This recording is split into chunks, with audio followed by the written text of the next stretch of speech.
And he has collected nearly 4.38 million acres of land as gift and distributed to the landless people in the same villages. So some of the followers of Acharya Vinoba Bhave, when this movement came to an end, they asked Acharya Vinoba Bhave what we could do next. Then he said, go and do the second phase of the movement. That is, whatever the left out work, you go and do it. Because most of the lands that were given were barren or in uncultivable condition for various reasons. So you go and identify those lands, and then collectively you do the farming and then try to settle the landless farmers. That's how the ASSEFA has started. ASSEFA means Association for Service Seva Farms. So for the first 10 years, first 10 years, that is from 1969 to 78, the focus was on development of land. That is the waste and land surplus land to settle the landless farmers. But subsequently, the other people were also suffering, and it diversified its intervention from land development to more of area development with integrated development approach. Right. Next one, please. Am I correct, or should I go slow? You should say. Okay, sir. No problem. Okay? So this is our operational area. This is the core principle. Because we are the Gandhian organization, so promote the Gandhian concept of self-sufficient, self-reliant, and self-managed, community-based organization based on the principles of freedom, economical equity, and social justice. So initially, we went on to work in 8 states in India, all that colored one. But now, our focus is more on Tamil Nadu. You can see on the left side, we are working in 16 districts with 10,000 plus villages. Next slide, please. Why development of women? Why ASSEFA took up development of women? Next slide, please. This is mainly to ensure sustainable development of the families and villages. Women is we consider as Shakti. Shakti means power. When you enlighten the power, then all the people surrounding her will get enlightenment. So that is the reason why ASSEFA took up women development. So for sustainable development, ASSEFA established a strong women-based structure to assess their need. Based on the needs, provide all the programs like economical, healthcare, literacy program, food, and then social security, etc., etc. We will see that one by one. So when ASSEFA intervened, it has to tackle the 5 major challenges with respect to development of women. One is gender discrimination. The other one is a traditional patriarchal society. It's all male-dominated society, low literacy, poor health, and then limited participation in IGP. In the sense, they were participating it in all the economical program, but they were not getting it the revenue directly by themselves. Right. Next slide.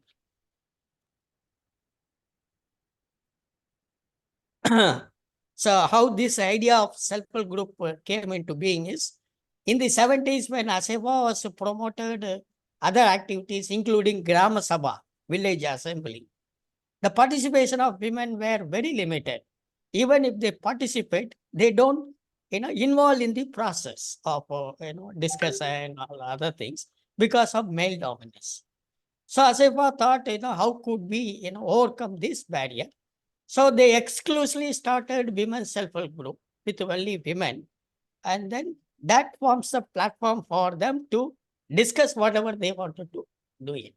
So subsequently, they were introduced, savings, regular meetings, rotation of that savings, all that was introduced.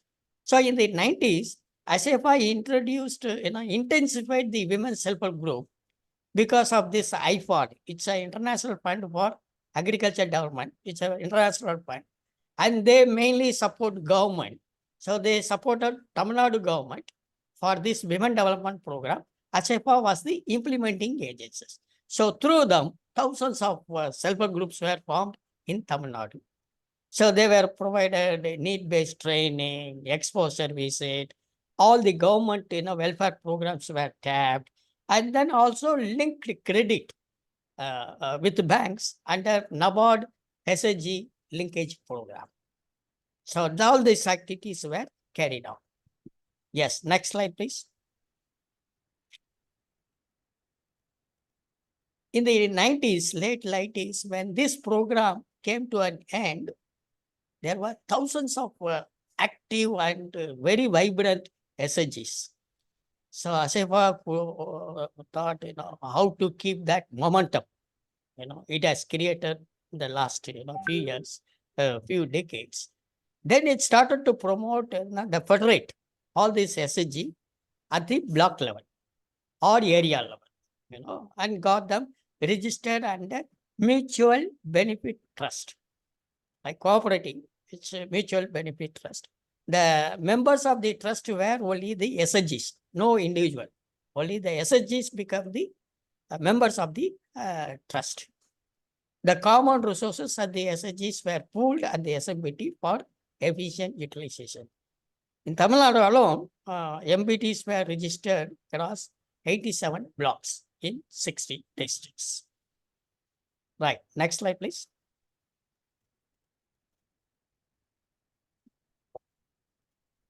So being a Gandhian organization, we wanted to, always experiment some of his concepts or principles in our, programs. So we started to, follow the trusteeship model of Mahatma Gandhi in our approach. So in the MBTs, the same thing was approached, in which no individual ownership. SSGs are only the owners. All decentralized, 87 were formed. They were all decentralized, independent, democratic approach. So the investor or the SSG cannot share the profit.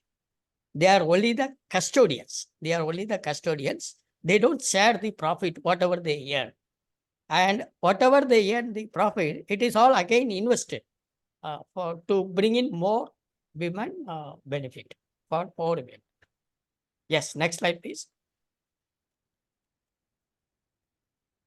So sustainable development of women, there is a strong structure. How it is going to, help these women with multiple program that we will see it. So SMBD is the structure at the center. So it provides based on the need. You can see 8 programs. One is regular credit, livelihood support, health care, social security, and then control over immovable asset. In Tamil Nadu or in India, most of the immovable assets are in there with the title in the name of the men, not women. So that, how to change that approach. And then savings for asset creation, mass wedding to address the dowry problem, food security. So we will see one by one how, it is able to implement each of these programs. Yes. So microcredit, I said that we were linked with, they were linked, the SSGs were linked with, banks. But that was not successful because at the top level, the bankers were willing to support SSGs by providing credit. But at the branch level, the many branches, the local officials were not cooperating. They did not recognize SSG as a bankable product. I would say that, because, so many SSGs, they were not getting any credit.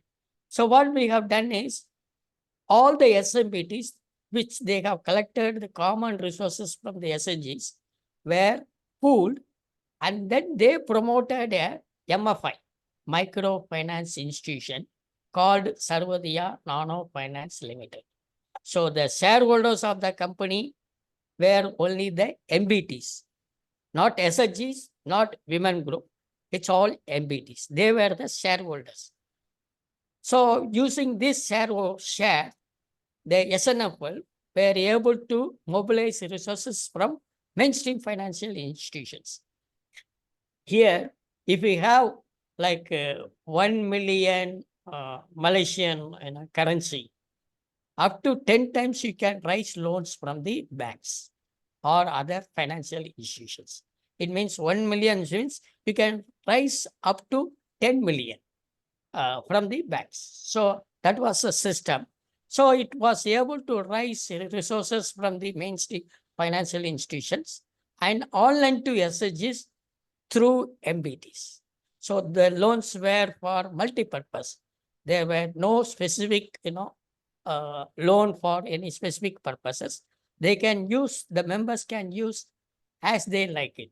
But mostly they were using it for livelihood, consumption, children health care, health care, or for any emergency purpose or repairing of houses. So this is the structure. And the interest earned, they charge interest from the, women. And this interest were shared among three people. One is for the cost of loan, and the other one is MBT. Third one is workers. So all three peoples, they were able to share it. So this is the, at the village level, you have SHG, you can see all women SHGs. A maximum 20 members. At that time, only maximum 20 members. If more members are willing to join in the same village, second SHGs or three SHGs were promoted. And this SHG become the members of the MBT at the block level. And then all these MBTs, they collected their resources and then they invested in Sarvadiya Non-Finance Limited. It's a microfinance institution, but registered under non-banking financial company. It is all law of incorporation, which is suitable for the Indian law. We have made that. And this SNF become the apex body for credit operation. Clear? Right. Next slide. So for livelihood, we work mostly in the rural area. We don't work in urban areas. There, the main focus is agriculture and cattle wealth. These are the two major activities adapted or followed by many families. But for women, we took up dairy because it is very close to their nature in rearing animals. So we started to provide comprehensive services like providing credit for the purchase of animal, maintenance, and then procuring the milk, processing, marketing, till marketing. So you can see the pictures down. That is the society where they milk it and then bring it and then they, test it for quantity and then quality. And here in the factory, when it comes, it is all tested. And this is the packaging. They make packet. And then it is distributed to the market, in different market. Now, this, 5 companies, but, this need is specific, since this intervention need specific, skills, SMBDs cannot do that. So we promoted a separate company to manage this, comprehensive services. We have 5 companies for dairy. For dairy companies, we have 5 companies. They are handling nearly 70 to 80,000 liters per day. So our brand name is Seva Sarvadiya Milk. Right, next slide, please. Other livelihood like goat, sheep rearing, activities, women prefer it because they can, also look after their, families, and then subsequently they can also look after goat and sheep rearing. So in terms of support, they are provided with credit for the purchase of animals, even construction of shed for the goat or sheep, that is done. Then veterinary care services, supply of feed. So these 3. But marketing, they do it by themselves, There are, rural market, cattle market. So they go and then sell it. We don't intervene. But for this, a separate, farmer producer company we have promoted to carry on these activities. So in this company, the members are only the goat rearing people. Goat rearing people. No outsider, only people who have goats. They become the member and they become the shareholders of the farmer producer company. That is FPO. It is like a cooperative. In India, the cooperative does not work well for various reasons. So subsequently, the government brought in this company, farmer producer organization, with almost 100% of a cooperative nature. But only thing is, it is registered as company. That's the. And then also the MBT, they support farmers in marketing their products. Because, we are working in a large scale in Tamil Nadu. So we have a good presence or working with the farmers. In one area, Tandikudi, where, the team from Malaysia visited, there, coffee is the main production, coffee and then spices. So there the problem is only marketing. What we have done is, we started, adding value, because coffee or spices like pepper or tea in Nilgiris area, it's all daily consumable products. So we started doing value addition and then pack it, and then we started selling it to our self-help group through MBTs. So in all the MBTs, one portion, a section of the MBTs is meant for marketing these products. Yes, next slide, please.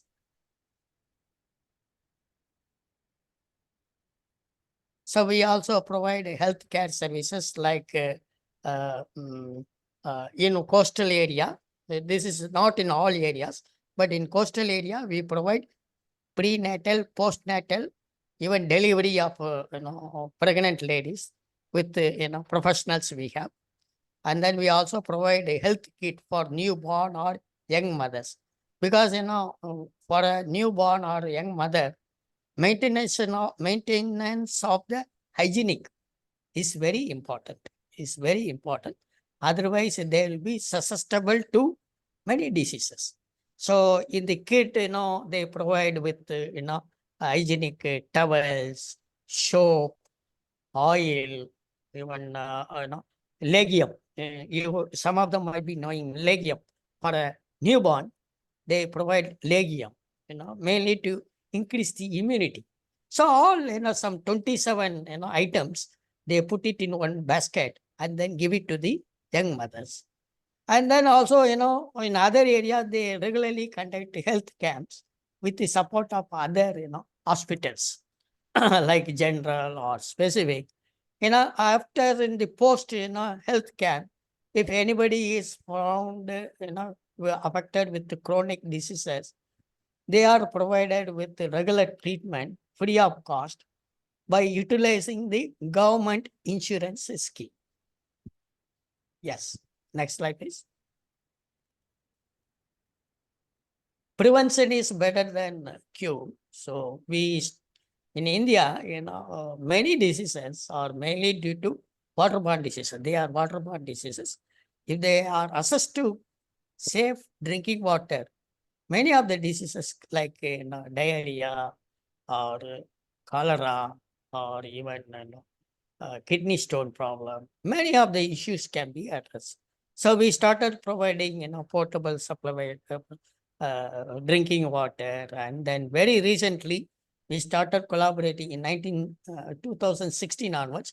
We started collaborating with the Tata projects, mainly to supply RO, reverse osmosis, water plants, which can even convert seawater into drinkable water.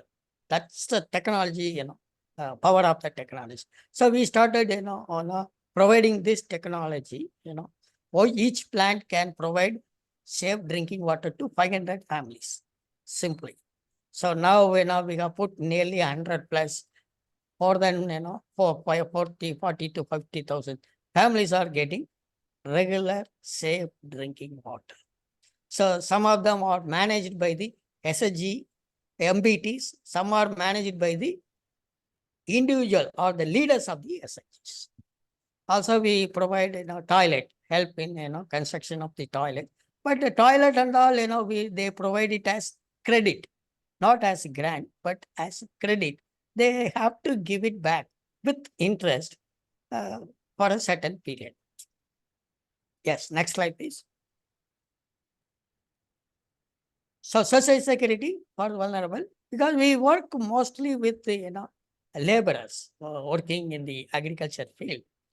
There, if they don't go even a single day, they tend to lose their wages. So because of that, even the pregnant ladies in the advanced stage, they attend the work because of the economic compulsion. So to overcome that, the MBT started introducing this wage loss compensation. If they are pregnant, last 3 months, they say, you don't go to work. We will provide wage loss compensation. That's the kind of things, they have started providing it. If a father or mother expire, children are provided with lump sum amount for education purposes. So for this, one thing is when they provide loan, they charge a very minimum amount, like 10 rupees per member, as contribution for this social security scheme. In addition, in between September and October, that's the Mahatma Gandhi birth anniversary and Acharya Vinobaji birth anniversary. There will be a campaign for collection of donation for these purposes, like 10 rupees token they provide to the public and then say this fund is meant for these purposes. So they collect and use both amount for these purposes. Yes, next slide, please. Also, as I told you earlier, women should have control over the immovable assets. If there is any fight, generally men say, this is my house, get out of my house. But if it reverse happens, that if the women has the ownership of a house, this can be avoided. So for that, we have started, the ASSEFA has started supporting women, like a housing plot in their name or construction of houses in their name. See, these are all the houses constructed by ASSEFA with the assurance, with the title in the name of women. So this is one kind of empowering the rural women. But all these things are not free. Even if plot, they have to provide the value of the money, for which ASSEFA has this chit. I will come to that later. Scheme through which they can buy this land. So this requires a special skills and then negotiation with the government. So we have promoted a separate company called Seva Habitat Company. So this carry on all these activities for the benefit of MBT members. Right, next slide. So this is savings for asset creations. A separate company called CHIT. Some of them may be knowing the word CHIT. I do not know others, but this is a special company especially in Tamil Nadu, to manage and guide in savings. It is like 25,000, 50,000 and 1 lakh schemes. Means 25,000 scheme means 25 members will form a group. So every month, each one has to put 1,000 rupees. So 25,000 will be collected, and this 25,000 will be shared by one member, one of the 25 members. So next month, another member. Next month, third member. Like that, 25 months, everybody will have their share. So this was the idea. The scheme is 25,000, 40, 50,000, 1 lakh schemes.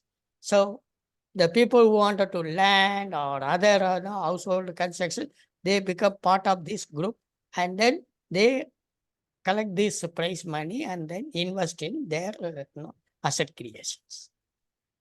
Right, next slide, please.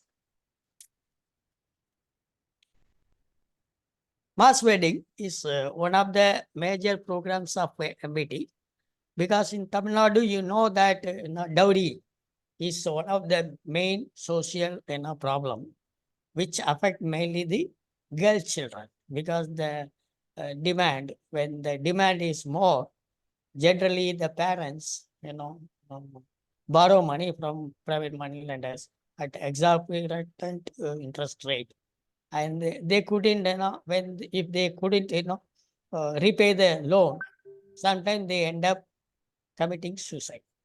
So to address that, ASSEFA with through MBTs, they have brought in this mass wedding where they will fix one day. So this year, September 5 has been fixed for carrying 72 couples marriage, 72 couples. So there is no caste or religion. All the religion, all the castes, are welcome. It's all free of cost. The entire cost of the marriage are contributed by SHGs, other philanthropists in the local area.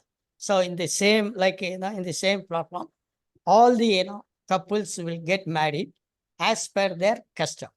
If it is Hindu, as per the Hindu customs, they get married. If they are Christians, they get married as per their religious custom. If they are Muslims, then a leader from the mosque, he come and perform the marriage as per their customs. So all in one marriage, one platform. So as on date, ASSEFA through MBTs arranged marriage for 2,900 plus couples. Next slide, please. This is the recent food security for vulnerable. When Corona came, there were severe lockdown in Tamil Nadu also. So when during that time, when we were assessing our area, there are vulnerables like widows, young widows, with less than 40 years old, and then having children 3 or 4. She was living through labor, through labor work. But during that time, no work, they were starving. Widows, deserted, destitute, even aged people, they don't depend on anybody. They wanted to live independently. They are very stubborn. They struggled even to have one meal a day. So ASSEFA arranged a meal through community, kitchen. But subsequently it realized that these people are suffering because they don't get quality food, which impact their children health. So ASSEFA brought in, because their cash flow is minimum and they cannot get food on credit basis. So that was the issue for them. So ASSEFA, the MBTs, with the support of ASSEFA Food Mart Company, brought in this food security scheme, where these women can come and buy whatever the nutritive or healthy food from this supermarket. This is run by ASSEFA Food Mart Company. It's a separate company. And the MBT members come here, they buy whatever is required on the basis of buy now, pay later. So maximum 2 months credit is given, and then they pay. Subsequently, in between, if they wanted, they can come and also they can buy it. And the MBTs give assurance that whatever they buy, the money, if they don't pay, MBTs will pay. That's the assurance given by the MBTs. Right, next slide, please. So these are some of the activities I tried to explain within the limited time. If there are any questions, then I am happy to explain it. Thank you. Thank you, Mr. Kumar. Very good, very insightful sharing. Okay, before that, I think I want to summarize a bit in Malay. Mr. Kumar, again, I'll Yeah. be talking praise about you, not bad things about you. So, so untuk rakan-rakan kita di sini, okay, terima kasih saya ucapkan kepada Mr. Kumar atas sharing beliau lah hari ini. So, apa yang kita tengok tadi, pembentangan Mr. Kumar adalah perjalanan 22 tahun yang bermula tahun 2022 hingga sekarang, di mana pembangunan wanita ni di South India bermula sebagai self-help group, iaitu kumpulan kecil wanita, dan berkembang sebagai kumpulan besar, iaitu MBT, Mutual Benefit Trust, dan berkembang sebagai big companies lah, company yang besar. So dalam 20 tahun ni mereka melihat perkembangan ini, dan benefit ataupun kelebihan yang all women ini dapat, ke semua ahli-ahli self-help group ini dapat adalah, satu, definitely business opportunity. Okay, iaitu macam kita tengok tadi, dairy product, okay, produk daripada tenusu, susu dan sebagainya, di mana wanita ini diberi lembu secara loan juga, mereka kena bayar balik secara bulanan, dan hasil lembu iaitu susu akan juga dijual kepada syarikat-syarikat yang di bawah MBT ini, okay, Mutual Benefit Fund ini, dan hasil berkenaan juga telah pun diekspor sehingga ke Malaysia. Okay, masa kita lawat, kita telah melihat produk yang sedang diproses di sana, yang akan dipasarkan di Malaysia jugalah under one brand. So itu adalah business opportunity. Selain itu, kita tengok adalah kelebihan program ini untuk wanita yang mengambil bahagian adalah food security lah, okay, di mana mereka boleh membeli barangan khasiat tinggi di food mart mereka, di minimarket mereka, dengan kaedah bayaran pay later. Okay, mereka boleh beli sekarang dan bayar kemudian lah. Okay, itu adalah satu kelebihan. Selain itu, bagi mereka yang berada berjauhan daripada kawasan pembelian ini, ASSEFA juga menyediakan perkhidmatan bas untuk membawa mereka ke kedai ini untuk membeli. So itu adalah satu kelebihan lah. Tapi yang ini baru bermula lah di satu kawasan, akan berkembang juga. So selain itu, kita juga ada tengok perkembangan kemahiran, iaitu menjahit dan sebagainya di tempat-tempat lain. Dan secara holistiknya memberi perkhidmatan seperti health camp, okay, perkhidmatan kesihatan, social protection, dan macam tadi perkahwinan langsung dan sebagainya lah. So program yang mereka lakukan ini selama 20 tahun ini, selain mempunyai agenda kelestarian yang tinggi, mereka juga fokuskan kepada pembangunan monetary development, okay, pembangunan dari segi ekonomi setiap peserta yang berada di bawah program pembangunan wanita inilah. Okay, so sebab tu bila kita lawat organisasi ASSEFA 2 bulan lepas, I think Februari kita lawat. So kita memang mempunyai satu idea yang sebenar lah, okay, di mana heading kita, di mana kita akan pergi apabila kita bermula koperasi-koperasi kita ni, dan bergerak ke arah mana dan sebagainya lah. Okay, itu idea yang kita dapat lah. Antara contoh yang paling terdekat yang kita boleh kaitkan adalah model Amanah Ikhtiar Malaysia lah. Okay, di sini di mana Amanah Ikhtiar Malaysia ni sama juga macam self-help group, small group women yang membesar secara mendadak lah dari segi bisnes dan sebagainya lah. Okay, so terima kasih saya ucapkan kepada Mr. Kumar. So sebelum tu ada apa-apa soalan yang hendak ditujukan kepada Mr. Kumar?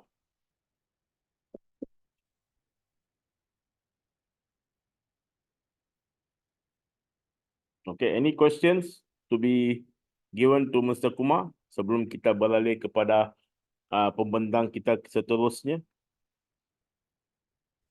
Yeah, hi, Mr. Panin. Just Hi, one Mr. question. Henry. Yes, yeah, kan. Hi, Mr. Kumar. Thank you for your presentation. Just a quick one. Probably it's also untuk ahli-ahli panel yang lain juga. And we can reserve this question later part, yeah, Mr. Panin. What were the key challenges in bringing people together and establishing a corporation? Yeah. Oh, okay. Mr. Kumar, you can address actually in your context in Tamil Nadu. So what were the challenges when we actually really started this program, Mr. Kumar? You are muted, sir. Mr. Kumar, you are muted. Yeah. I would rather say all these initiatives were initiated mainly to address the challenges. Once, the self-help groups were formed because they were not participating in the main group. Because of male dominance, they were not participating. That's why the women's self-help group separate for the women were promoted. And they were doing it fine. But, at one stage, the bankers, they were not, they were reluctant to give loan to the SHGs. They feel they are not bankable in nature. So this was the challenge. So to address the challenge, ASSEFA federated the SHG into MBTs. And then MBTs, they were doing it. They collected all the resources and they were rotating it. But that was not sufficient for them. They had limited resources, but then the demand was more and they couldn't approach the bank. So that was the challenge. So the alternative is all the MBTs were formed MFI. They promoted a MFI, microfinance institution. All the resources of the MBTs were invested as share. And this company, it's a professional company, they were able to raise resources from the bank 10 times at that time, 10 times the equity share. So it means if we have 1 million ringgit, then with the bank they can raise 10 million ringgit. So it's all, based on the challenge, the progress of this development happened. Thank you. Thank you. Thank you, Mr. Kumar. Okay. Thank you. I think, yeah. So apa yang kita boleh tengok di sini adalah perbezaan lah, di mana kita memfokuskan koperasi, tetapi di Tamil Nadu, India, Mr. Kumar memfokuskan kepada syarikat, trust fund lah, okay, mutual benefit trust fund companies lah. So dia ada sebab kepada perbezaan inilah, okay. Sebab dari segi koperasi ini, di Tamil Nadu dia ada kekangan-kekangan tersendiri dia lah, okay, bukan seperti yang kelebihan yang kita ada di Malaysia. So sebab itu mereka memberi fokus kepada mutual benefit trust companies. So dia lebih kepada company, okay. Walau bagaimanapun keahlian company director semua bukannya ahli-ahli terkemuka. Semuanya adalah women, semuanya adalah wanita yang bekerjasama dalam syarikat itu.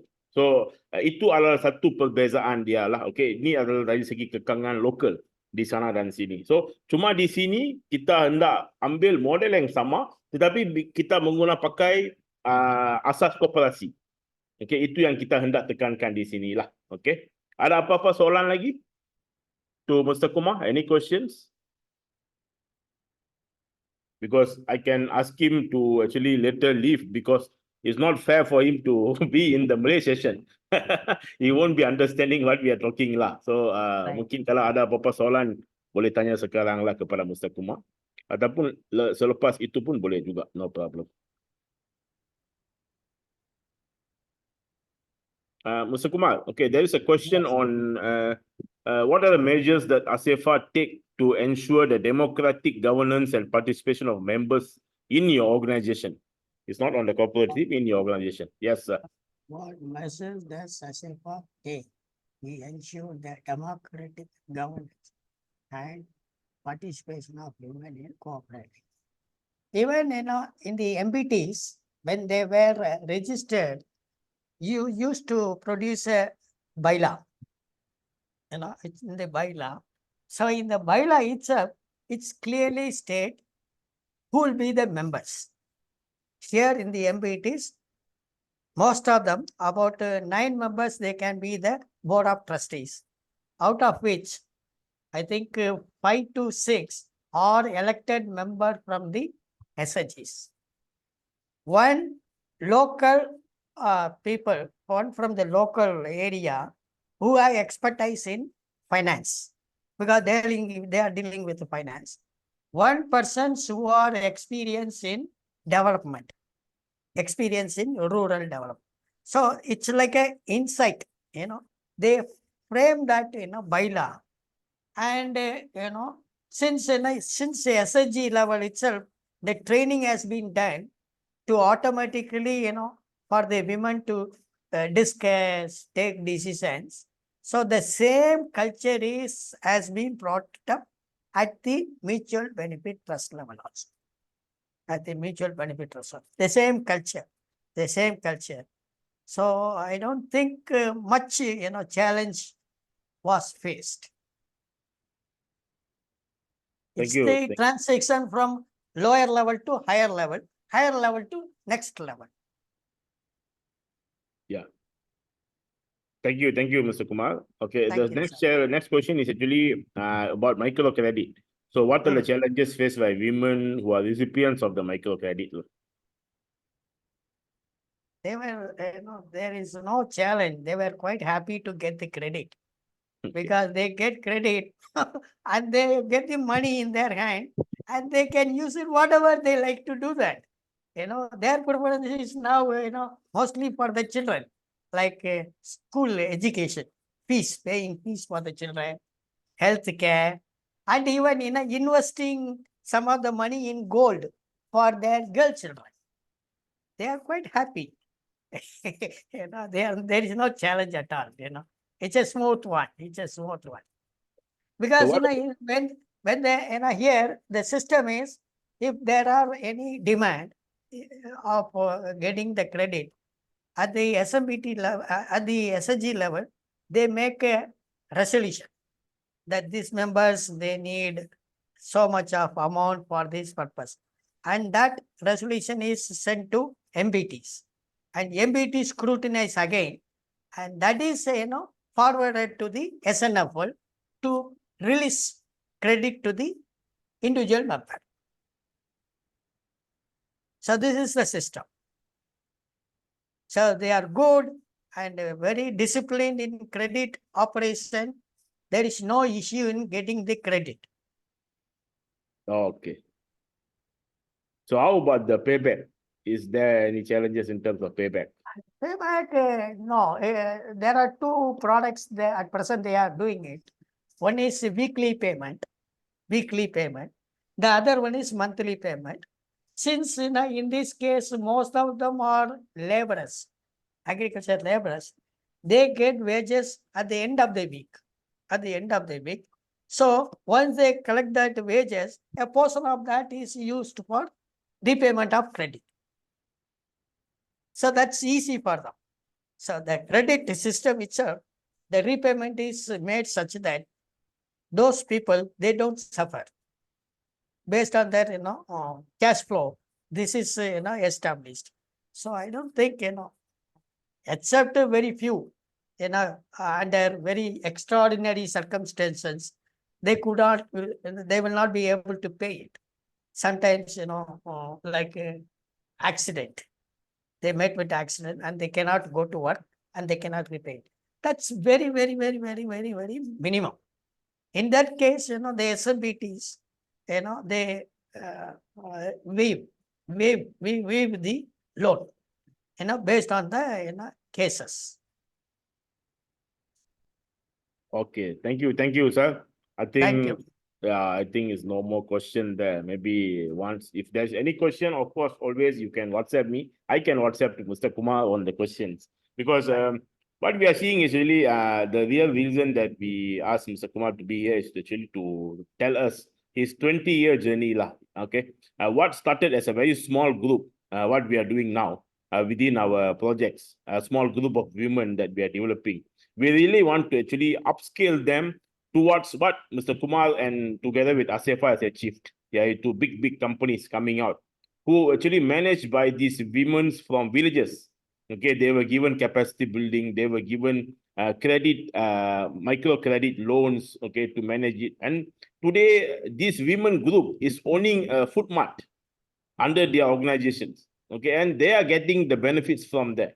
and there are many women groups in many places. All their products are sent to this particular food mart to be displayed and sold. So it's actually a very kind of circular economy that's happening under this ASSEFA initiative lah. Okay, that's the whole idea that we really want to see today. And this is the idea that we really want to carry towards the development of our cooperatives bersama together with our Rakan Solusi and also Peserta. Okay, together with our solution provider and also beneficiaries. Okay, I think thank you very much, Mr. Kumar. Thank So you. thank you for your time. It's Thank actually 8:30 in the morning in India. So very early there. Okay, I think Mr. Kumar, so we wish to actually know more on your journey and all under ASSEC as well as the SSC group lah. Okay, also in Right. APPGM, sir. Okay, Right, thank you for your time, sir. Thank you. Thank you very much. If Yeah. there are any questions, you can pass on to Pandit sir, and he will not allow me to sleep until he get his answer. Thank you. Thank you very much. Thank you, Mr. Thank you. Kumar. I Yes, think thank after this, yeah, we will go on in Bahasa Malaysia.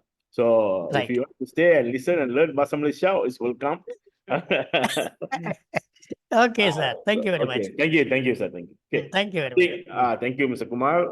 Seterusnya saya ingin menjemput Puan Azilini, okay, dahulu untuk memberi pembentangan tentang penubuhan koperasi dan diikuti dengan Mr. Halizi tentang kemajuan dan juga faedah-faedah bagi koperasi yang sedang berjalan melebihi 2 tahun dan sebagainya lah. Okay. Puan Azilini, dipersilakan Puan untuk pembentangan Puan. Thank you. Mr. Panel, boleh tolong masukkan saya punya ni tak? Slide. Slide Ah, okay, sat. I think saya baru download. Tunggu saya share sekejap. Baby tu tidur kat bawah tu. Dia tidur dalam bawah.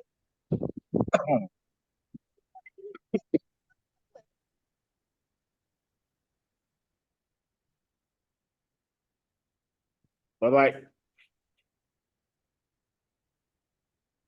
okey. Assalamualaikum dan selamat pagi kepada semua. Dengar Dengar Kak. Okey. Terima kasih kerana beri peluang kepada saya untuk turut serta dalam pembentangan penerangan lah. Fokus saya pada pagi ini adalah tata cara tindakan permohonan pendaftaran. Tapi saya share sekali slide berkenaan dengan definisi koperasi lah. Seperti mana yang kita pernah buat perbincangan pada 2 bulan lepas kan di Petani Jaya berkenaan dengan koperasi lah. Apa itu koperasi? Koperasi ini adalah pertubuhan orang berautonomi, iaitu mempunyai hak atau kuasa sendiri. Di mana bersatu secara sukarela. Kena nak jadi ahli ni kena secara sukarela. Okey. Dan ia perlu didaftarkan di bawah Akta Koperasi 1993. Maknanya kalau kita nak tubuh koperasi ni, kita perlu daftar lah. Maknanya kita perlu mohon untuk pendaftaran. Okey, next. Okey. Seringkasnya koperasi adalah entiti social enterprise yang memfokus kepada people-centric, yang memberi kesan sosioekonomi kepada masyarakat. Di mana kalau kita tengok dekat sini ada graf. Nanti saya akan buat penerangan dekat tata cara tindakan lah. Tapi saya tunjuk dulu lah ya. Keistimewaan koperasi lah. Okay, next. Keperluan koperasi ni. Okay, next. Apa ni? Okay, next. Keperluan koperasi ni adalah kepada keahlian, modal, struktur organisasi, perniagaan, partisipasi aktif dan pengurusan kewangan serta kepatuhan undang-undang. Di mana setiap ahli koperasi ni perlu patuh kepada undang-undang. Okay, saya buat penerangan ringkas dulu ya sebelum saya terangkan part saya ni. Okay, next. Koperasi ada faedah, punyai faedah yang besar lah. Next slide. Di mana anggota koperasi ni akan melalui modal share akan mendapat dividen. Kemudian koperasi juga menawarkan kita panggil kelebihan-kelebihan lah, faedah-faedahnya mungkin akan diterangkan oleh sahabat serta lagi lah. Okay, next. fungsi ataupun bidang yang dilaksanakan oleh koperasi. Di mana untuk penubuhan koperasi APPGM ni, sahabat semua boleh pilih bidang apa yang perlu difokus. Tapi seperti mana kita nampak lah, mestinya perkhidmatan dan pertanian tu memang adalah bidang yang besar lah kepada semua fungsi yang ada dalam koperasi, sahabat. Okay, next. Nanti saya akan terangkan juga berkaitan dalam tata cara penubuhan koperasi. Di mana penubuhan koperasi ni ada beberapa langkah yang perlu kita patuhi. Yang pertama, perlu layari website SKM dan perlu isi secara online lah. Yang kedua, bentuk jawatankuasa penaja minimum 10 orang. Saya akan beri penerangan sebentar lagi. Yang ketiga, kenal pasti aktiviti utama yang akan dijalankan. Aktiviti ni adalah fungsi ataupun bidang yang telah saya tunjuk tadilah, ada 9 aktiviti kan. Next, perlu melengkapkan borang permohonan dalam talian, dan seterusnya hubungi pegawai SKM jika semua borang telah lengkap lah untuk dihantar. Sebab untuk mesyuarat koperasi, pegawai SKM akan turut hadir pada mesyuarat lah untuk minit. Okay, next. Okay, ini the part of yang akan saya beri penekanan lah. Tata cara tindakan permohonan pendaftaran. Okay, yang pertama, seperti mana kita tengok graf tadi, panduan pengisian borang permohonan koperasi secara atas talian. Okay, yang kedua, surat kebenaran pendaftaran akan diberikan dalam tempoh masa 3 hari bekerja. Di mana pemohon boleh menyimak email. Itu sebab perlunya ada email lah. Nanti saya akan terangkan juga dekat graf di bawah lah ya. Yang ketiga, Suruhanjaya akan mengemukakan kit pendaftaran koperasi kepada pemohon sebagai rujukan. Kit koperasi ini akan ada 6 lampiran lah. Ada A, B, C seperti yang tertera di slide lah. Okey. Dan saya akan buat penerangan juga sebentar lagi. Yang keempat, tempoh sah surat kebenaran pendaftaran adalah 30 hari sahaja dan pemohon perlu mengadakan mesyuarat agung dalam tempoh tersebut. Yang kelima, Suruhanjaya boleh membenarkan pelanjutan tempoh kebenaran pendaftaran jika terdapat permohonan lanjut daripada pihak permohonan. Ini saya akan bagi contoh je lah sebentar lagi dekat graf dekat slide ni lah.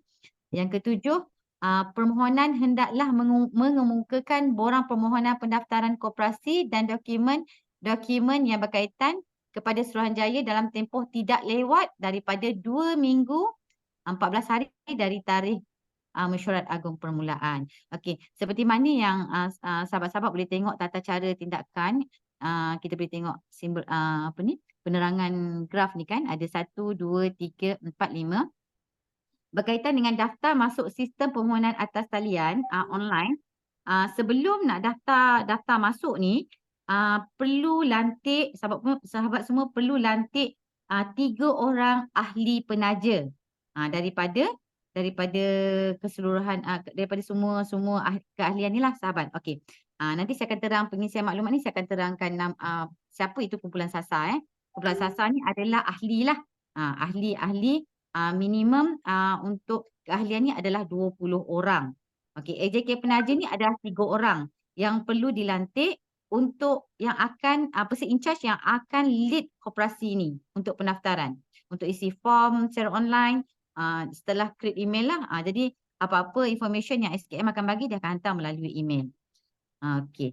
Yang kedua, kita nampak pengisian maklumat asas koperasi, di mana untuk nama koperasi ada 2 pilihan yang boleh dibuat, di mana kita boleh letak nama tu ikut persetujuan semua sahabat lah. Contohnya jika nama koperasi ni dipilih berkaitan dengan matlamat pengguna mampan, AJK perlu dapatkan surat APPGM dulu untuk menggunakan nama. Contohnya koperasi matlamat pengguna mampan perlu mendapatkan kebenaran dulu. Okey, kemudian alamat surat menyurat jika peserta ahli ni di sekitar wilayah pendaftaran ni di wilayah persekutuan, jadi dia akan jadi seliaan di bawah wilayah persekutuan lah. Jadi maknanya kena daftar dekat SKM wilayah persekutuan ataupun Selangor lah. Untuk alamat surat menyurat. Nombor telefon tu person in charge lah. Jika pejabat yang in charge, kena letak nombor pejabat lah. Kawasan operasi. Jika seluruh Malaysia, majoriti bakal ahli daripada kawasan mana yang akan dilihat lah. Contohnya, jika seluruh Malaysia paling ramai di wilayah persekutuan ataupun Selangor. Jadi majoriti kawasan operasi tu akan berada di sana lah. Okey, seterusnya kumpulan sasar. Kumpulan sasar ni adalah semua golongan lah. Maknanya kalau keahlian koperasi tu perlu berusia 18 tahun ke atas dan bukan ahli yang bankrupt dan suka rela menjadi ahli. Di mana kumpulan sasar ni kita boleh letakkan ibu tunggal, komuniti, pelajar-pelajar universiti ataupun siapa-siapa sajalah yang berusia 18 tahun ke atas. Bilangan anggaran anggota minimum 20 orang dan maksimum beberapa ramai pun boleh. Dia bergantunglah kepada keahlian. Okey. Jika satu Malaysia macam saya terangkan tadi kawasan operasi, jika satu Malaysia kos pengurusan operasi itu agak tinggi jugalah, tapi boleh melakukan mesyuarat secara online. Kemudian yang ketiga, pengisian maklumat aktiviti koperasi. Untuk fungsi utama ataupun bidang, saya ada tunjuk tadi kan ada 9 fungsi ataupun bidang. Ini kita kena refer pada aktiviti muka surat 5 tadilah. Bidang apa yang nak fokus? Selalunya kalau koperasi-koperasi baru ni dia akan beri peluang untuk satu bidang, 1 ke 3 bidang lah. Contohnya dalam APPGM ni majoritinya ada yang menawarkan bidang perkhidmatan, pertanian. Itu sangat sesuai lah. Okey, yang keempat, pengisian maklumat asas permohon. Maknanya keahlian ataupun penyertaan semua peserta yang berminat untuk menjadi ahli ni perlu diambillah nama pemohon, nama kad pengenalan, jantina, alamat, nombor telefon sebab akan diisi dalam minit mesyuarat. Okey. Kemudian yang kelima, pengesahan maklumat permohonan. Okey. Setelah mengisi secara online maklumat-maklumat tersebut, AJK penaja perlu menghantar email lah. Dan setelah mendapat maklum balas daripada pejabat SKM, mesyuarat koperasi perlu dilaksanakanlah seperti yang telah saya maklumkan di sini, tidak lewat daripada 2 minggu. Okey, next. Okey, ni saya terangkan sikit lah ya, jawatan kuasa penaja perlu. Okey, so seperti mana yang saya tekankan tadi, untuk pendaftaran tadi, perlunya ada AJK penaja seramai 3 orang. Jadi AJK penaja ni perlu faham dulu berkaitan dengan garis panduan berkenaan dengan pendaftaran koperasi. Sebab selepas langkah kelima, penghantaran pengesahan maklumat ni, SKM akan hantar semula untuk maklum balas berkaitan dengan objektif ataupun objektif visi matlamat koperasi itu. Setelah maklumat dihantar dan feedback berkaitan dengan mesyuarat perlu diadakan, dalam tempoh tersebut AJK perlu menghantar semula maklum balas berkaitan dengan objektif penubuhan, matlamat dan visi. Okey, kemudian jawatan kuasa penaja ni perlu mewujudkan email rasmi lah. Email rasmi tu maknanya kalau boleh biar atas nama pilihan untuk menjadi nama koperasi ni lah. Sebab lagi mudah kan, memudahkan lah. Okey, kemudian user dan password semasa penggunaan online tu perlu disimpan kerana pegawai SKM akan memantau lah untuk penghantaran email. Dan ia perlu diberikan kepada anggota lembaga koperasi. Okey, anggota lembaga koperasi ni seperti yang telah saya maklumkan awal tadi, seramai 10 orang perlu dilantik daripada keahlian lah. Okey, undang-undang kecil. Undang-undang kecil ni pula adalah undang-undang kecil berdaftar yang dibuat oleh sesuatu koperasi pada menjalankan apa-apa kuasa yang diberikan oleh akta dan termasuklah suatu pindaan berdaftar undang-undang kecil itu. Undang-undang kecil tertakluklah kepada koperasi. Nanti koperasi akan tentukan juga contohnya dari segi yuran kemasukan, share. Jadi yuran kemasukan jika ahli dah keluar, tindakan ataupun undang-undang tata tertib kepada ahli lembaga ataupun ahli yang melanggar etika. Okey, saya sentuh juga berkaitan dengan agenda mesyuarat agung permulaan koperasi sebab tadi kita dah hantar kan. Okey, apa yang kena ada dalam agenda mesyuarat agung permulaan koperasi? Okey, setelah kita mendapat maklum balas daripada SKM dan reply semula berkaitan dengan objektif, vision dan matlamat koperasi, mesyuarat perlu dilaksanakan dalam tempoh tersebut di mana akan adanya pelantikan pengerusi mesyuarat. Pengerusi ni boleh terus untuk melantik AJK penaja. Contoh kita dah ada 3 orang penaja yang melaksanakan aktiviti ni. Jika berkelayakan dan ada apa cakap berkelayakanlah untuk memegang jawatan, boleh dilantik juga sebagai pengerusi mesyuarat. Okey. Yang kedua, persetujuan menubuhkan koperasi, persetujuan semualah. Yang ketiga, penerimaan undang-undang kecil koperasi. Yang keempat, permohonan bagi didaftarkan sebagai koperasi. Sebab kena ada surat surat permohonan untuk pendaftaran lah sebagai koperasi. Di mana surat tu dikeluarkan oleh SKM. Yang kelima, membentang dan meluluskan belanjawan.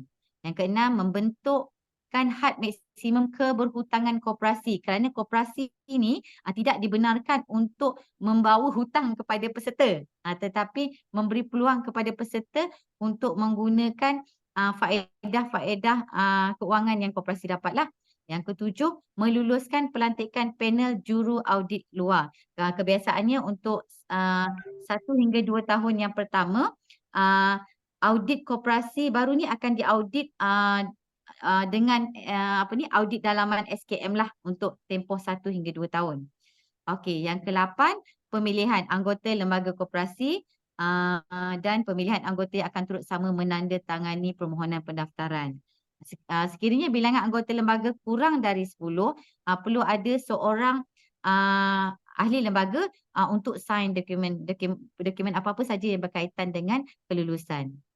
Okey, setelah mesyuarat diadakan, maklumat dokumen ini perlu dikemukakan. Borang itu perlu dikemukakan secara online dan secara bersemuka. Perlu dihantar bersemuka. Kerana dokumen-dokumen contohnya kehadiran ahli-ahli dan tanda tangan tu perlu dihantar yang original. Yang email pun yang original, kertas yang original pun perlu dihantar untuk rujukan dokumen. Okey, di mana 3 helai undang-undang kecil perlu ditandatangan asal. Semua ahli lembaga yang dilantik perlu sign lah. Okey. Yang B, minit mesyuarat agung permulaan yang ditandatangani oleh sekurang-kurangnya 20 orang yang hadir. Maknanya siapa-siapa saja yang hadir dalam tu, kehadiran perlu diambil dan perlu tanda tangan lah. Jika mesyuarat online pun perlu juga ditandatangan lah. Okey. C, belanjawan tahunan koperasi. D, jadual pertama dan helaian terakhir undang-undang kecil ditandatangani oleh sekurang-kurangnya 5 orang daripada ahli lembaga koperasi. E, butiran undang-undang kecil koperasi. F, borang fee pendaftaran koperasi. Fee pendaftaran koperasi ni kalau di Negeri Sembilan adalah sebanyak RM100. Itu di Negeri Sembilan lah. Okey, itu saja penekanan tata cara tindakan permohonan pendaftaran daripada saya. Dan seterusnya adalah slide-slide antara soalan-soalan yang pernah diajukan lah. Jika ada soalan-soalan selain daripada soalan yang telah diberikan di slide, sahabat-sahabat boleh hantarkan dan saya akan beri kerjasama untuk menjawab lah. Okey, itu saja Mr. Panel. Okay, Pak, thank you very much. Terlalu laju ke? Ya, I think laju juga tadi saya pun terlepas slide. Okay. Dapat nanti saya akan share slide dalam kepada yang hadir semua lah. Okay. Dari segi pendaftaran, okay. Memang terperinci lah kan sebab I think pendaftaran pun kita belum fasih dan mahir lagi lah. Yang kita ni yang belum mendaftar ni kita belum fasih lagi. I think Kak dah daftar dan juga mempunyai dari segi yang pengiktirafan Motek tu bagaimanakah apply dan apakah kelebihan dia actually? Okey, sebenarnya macam ni tau. Okey. Untuk pengiktirafan Motek, sebab kami adalah koperasi pelancongan pertama lah di Jelebu Negeri Sembilan yang dapat lesen. Keserentakan projeknya, dana permulaan untuk projek pelancongan di Pasaman ni adalah daripada APPGM-SDG. Terima kasih kerana membantu komuniti di sini. Okey, dalam tempoh 3 bulan tu kami achieve, sebab kami bergerak tanpa lesen tau sebelum ni. Sebab tidak dibantu tidak dibantu setelah kami berjaya melaksanakan projek-projek di bawah APPGM, projek APPGM ni, Motek melihat kami ni adalah komuniti yang aktif dan perlu dibantulah. Jadi mereka memberi pengiktirafan dari segi pelesenan. Kami ada dapat 2 pelesenan. Yang pertama untuk guide, yang kedua untuk homestay. Dan kami ada cuba beberapa permohonan yang lain lah. Okey, untuk untuk yang Motek ni, kini kami bergerak berdasarkan landasan yang benar lah, sebab kami dah ada lesen. Jadi dan menggunakan koperasi. Jadi koperasi ni sebab banyak kelebihan lah, di mana koperasi ni adalah salah satu platform lah yang membantu komuniti untuk terus berkembang dan meningkatkan pendapatan lah. Okey. So kalau macam contohnya, kalau macam sahabat-sahabat perlukan pengiktirafan daripada agensi ataupun jabatan, kita perlu linkkan bidang ataupun fungsi bidang perniagaan koperasi ni yang berkaitan dengan kementerian-kementerian tertentu. Contohnya macam kami yang saya pernah daftarkan, dia lebih contohnya homestay ni lebih kepada perkhidmatan.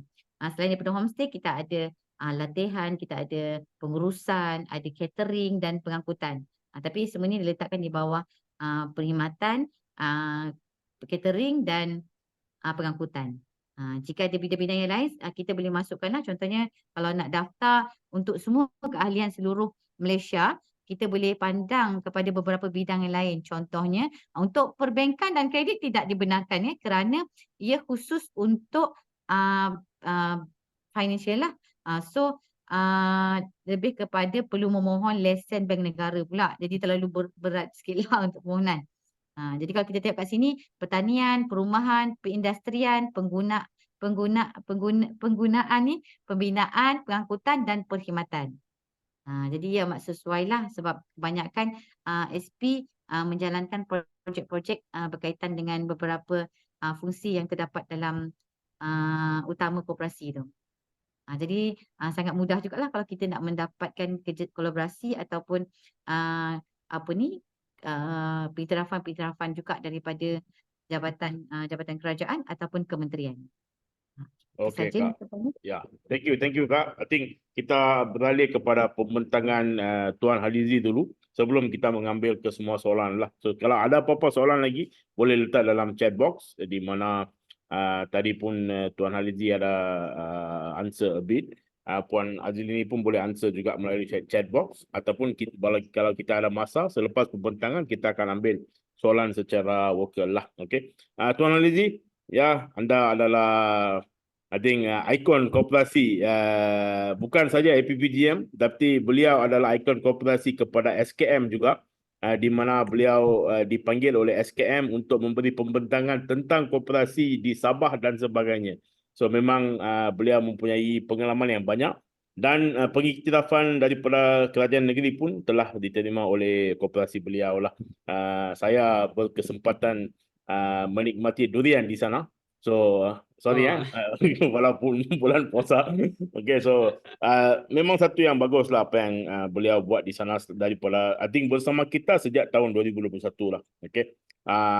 Sebelum tu terima kasih kepada Kak Azlini tentang pengkongsian tadi. Memang sesuatu yang bagus lah. Kita bermula dengan Kak I think tahun lepas saya mula mengenali Kak Azlini. So apa yang beliau buat di Felda Hanya di Paso, Felda Paso di Jelebu telah memberi impak ekonomi yang bagus kepada penduduk setempat Felda lah. Okay. Projek beliau mempunyai impak yang adverse impact kepada penduduk di sana dari segi perkembangan ekonomi dan sebagainya lah. So terima kasih Kak Azlini. I think Encik Halizi, you can go ahead. Nanti saya share slide. Assalamualaikum dan selamat tengah hari sahabat-sahabat SPSP APPGM-SDG semua, Mr. Panel and Group Headquarters di KL. Saya Mohd Halizi Paiman, merupakan penggerak koperasi di kawasan saya yang telah berpengalaman lebih kurang dalam 20 tahun, start daripada tahun 2004. Okey, jadi pengalaman yang saya ada ni saya share dengan rakan-rakan SP bahawasanya mewujudkan koperasi di kalangan SP tu bagi saya adalah sangat diharuskan. Ini kerana projek-projek yang telah kita selesai laksanakan yang lalu tu, dia akan diteruskan dengan ada wujudnya koperasi. Sebab koperasi ni dia dipantau oleh kerajaan melalui Suruhanjaya Koperasi Malaysia, yang mana dia diaudit. Setiap kewangan kita yang keluar masuk tu adalah diaudit. Jadi dengan adanya audit setiap tahun dan mesyuarat agung yang wajib dilaksanakan setiap tahun, maka projek-projek yang kita laksanakan dengan rakan-rakan solusi kita yang kita telah wujudkan, satu SP dia ada 10 rakan solusi, jadikan satu koperasi yang mana kita akan berjumpa dengan mereka ni boleh dikatakan setiap bulan, dan hampir setiap tahun ada mesyuarat agung dan ada pengauditan daripada pihak audit SKM sendiri. Jadi menyebabkan kita punya projek yang dilaksanakan dengan APPGM-SDG ini akan berterusan sampai bila-bila. Okay. Jadi saya akan terangkan tentang apa yang kita patut lakukan dan manfaat yang berlaku. Okay, next, Mr. Panel. Slide. Okay, dekat sini kita di bawah Kementerian Pembangunan Usahawan dan Koperasi, yang mana SKM duduk dengan Kementerian Pembangunan, dan di bawah untuk pendaftaran dan untuk bergerak tu memang kita duduk di bawah Suruhanjaya Koperasi Malaysia. Kita dipantau dan dijaga. Jadi track kita tu kita tak akan terlepas. Kita tak ada ketirisan. Kita tak boleh ada ketirisan dalam berniaga melalui koperasi ni. Okey. Lepas itu, jika kita nak mengambil ilmu, mengambil manfaat segala jenis perniagaan yang kita dah ada dan kita nak buat perniagaan baru, ilmu yang ada tu akan sentiasa berterusan melalui IKMA, Institut Koperasi Malaysia. Institut Koperasi Malaysia ni akan mengajar kita macam mana kita nak buat sesuatu perniagaan. Kita nak berniaga dalam SP yang kita dah ada, yang dah berniaga tu, kita nak menambah baik, semua akan ditunjuk ajar oleh IKMA. Lepas tu, kita dah ada perniagaan, pelbagai perniagaan dalam SP tu kita ada 10 orang yang berniaga melalui food security dan sebagainya. Lepas tu kita akan digabungkan satu koperasi, kita boleh masuk dalam angkasa. Angkasa ni dia mencantumkan semua koperasi-koperasi yang berada satu Malaysia ni menjadi satu tim, iaitu angkasa. Okay, angkasa ni akan guide kita. Dia akan salurkan apa perniagaan kita buat tu, kita boleh berniaga pada koperasi-koperasi yang lain. Jadi manfaatnya memang terlalu banyak dan kadang-kadang kita pun tak terkejar dengan manfaat yang akan diberikan oleh projek koperasi yang akan diwujudkan di kalangan SP-SP kita. Okey, kat sini saya nak menerangkan tentang manfaat melalui sosioekonomi ahli-ahli SP. Yang pertama antaranya adalah reliability tak terhad. Okey, maksudnya kalau kita nak melabur SP, contohnya keuntungan penanaman cili contohnya kan. Kita dah wujudkan dalam satu bentuk koperasi. Lepas tu contohnya kita memberi sumbangan sebanyak 100 sebulan pada koperasi contoh. Lepas tu kita nak meningkat setiap bulan kita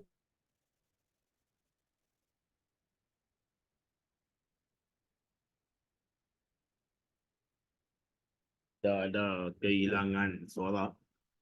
Kita tunggu sehingga Encik Halizi datang balik lah. Okay. Okey, jadi siapa banyak kasih sumbangan, banyaklah dia punya hasil. Okey, yang kedua adalah hayat perniagaan. Hayat perniagaan dalam bentuk koperasi ni tak akan lupus. Apa yang kita bimbangkan dalam SP ni, dalam 10 contohnya dalam satu SP tu ada 10 keahlian. Apabila satu ataupun dua projek tiba-tiba gagal ke ataupun tidak dapat diteruskan, dia akan terus habis. Tapi apabila kita dah masuk dalam koperasi, dia tak akan habis. Dia akan teruskan melalui ahli-ahli yang lain yang akan meneruskan. Okay. Yang ketiga, sokongan melalui sokongan kepada di kalangan ahli-ahli koperasi itu adalah tinggi, banyak. Dan daripada segi-segi income tax-nya, cukai adalah boleh dikatakan kosong dan tidak ada. Dan dalam berkoperasi ini, kita adalah demokrasi. Maksudnya daripada 10 ALK yang dilantik tadi tu, yang macam Puan tadi cakap, dia boleh berubah-ubah. Pengurusi boleh berubah, siswa boleh berubah, bendahari boleh berubah melalui pemilihan mesyuarat agung yang wajib dilaksanakan setiap tahun. Dia boleh berubah. Jadi demokrasi itu wujud kat situ. Jadi SP dia ada 10 ahli dan ahli di kalangan SP tu boleh jadi pengurusi. SP tu boleh jadi LK, boleh berubah setiap setahun. Okay, next. Next macam mana? Okay. Manfaat bantuan daripada Suruhanjaya Koperasi Malaysia. Next. Okay. Ini adalah sektor-sektor yang kita boleh. Macam tadi yang ada tanya tu, sektor apa yang kita nak. Sektor-sektor ni adalah sektor yang kita sendiri SP lakukan. Industri pertanian, peladangan, pelancongan, pemborong, peruncitan, pembangunan. Ini yang wujud. Dan ini yang akan dijaga. Jadi kita dah ada, kita dah buat sebenarnya. SP semua dah buat dah projek. Jadi kita kembangkan sahaja. Okay, next. Alright. Dana, geran, apa bantuan daripada pihak kerajaan, macam saya cakap tadi, kerajaan boleh dikatakan kosong untuk kenakan income tax kepada koperasi yang bergerak. Jadi kat sini, ini adalah kementerian-kementerian yang akan membantu kita mengembangbiakkan lagi apa projek koperasi yang kita dah buat. Antaranya kita terlibat secara langsung dengan Kementerian Pembangunan Wanita dan Masyarakat. Siapa-siapa SP yang ada buat projek berkaitan macam yang tadi tu Mr. di India tu tentang wanita, ni Kementerian Pembangunan Wanita, Keluarga dan Masyarakat. Dia ada program pengukuhan dan memperkasakan koperasi wanita. Kita boleh mohon geran melalui Kementerian Pembangunan Wanita. Kita boleh juga, saya pernah mohon Kementerian Pembangunan Luar Bandar yang kedua tu melalui projek Desa Lestari. Okey, projek Desa Lestari setiap tahun dia akan keluarkan geran lebih kurang dalam 10 juta. Maknanya satu koperasi dia akan kasih 1 juta untuk projek Desa Lestari. Saya masuk pertandingan ni di negeri Johor. Tapi final 3 koperasi yang bertanding, antaranya koperasi yang saya punya, saya tak layak lah, saya tewas dengan koperasi di Mersing. Koperasi Mersing yang dapat daripada 3 koperasi.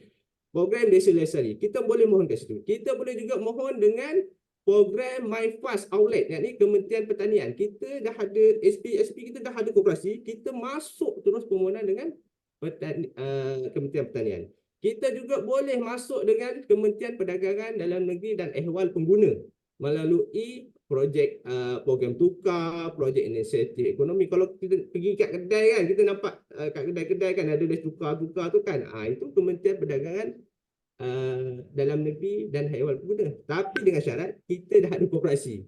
Okey, lepas tu Kementerian Wilayah Persekutuan. Lepas tu macam akak tadi dengan Motek, Kementerian Pelancongan. Saya pun dah ada mohon dengan Motek.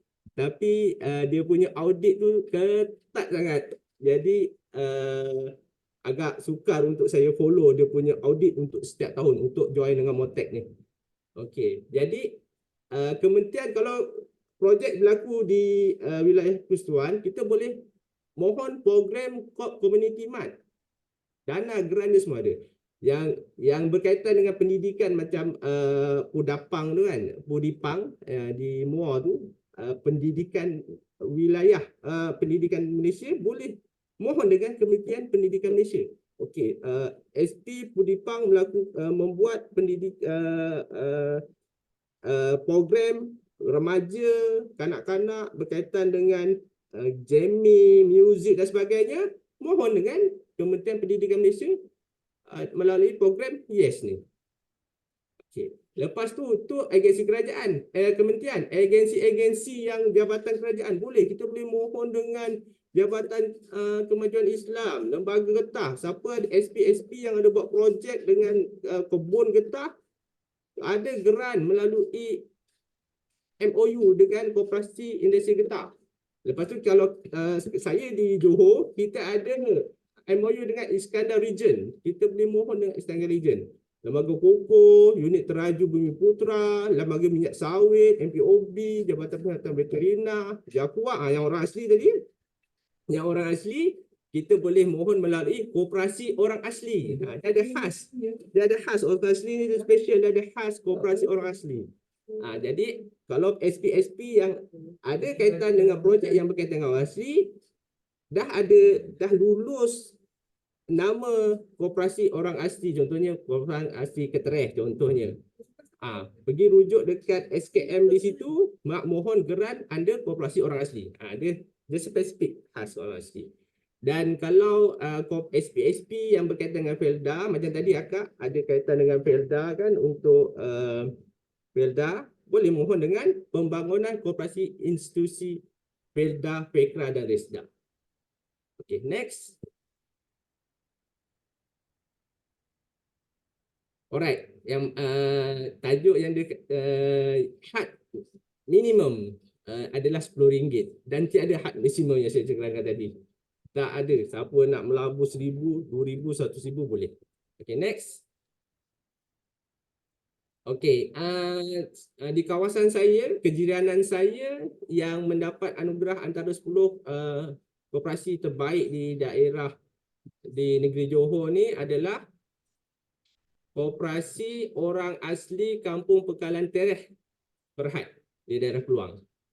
Maknanya SP yang ada kaitan dengan orang asli boleh datang ke tempat saya untuk buat lawatan macam mana peternakan ayam hybrid ni dilakukan.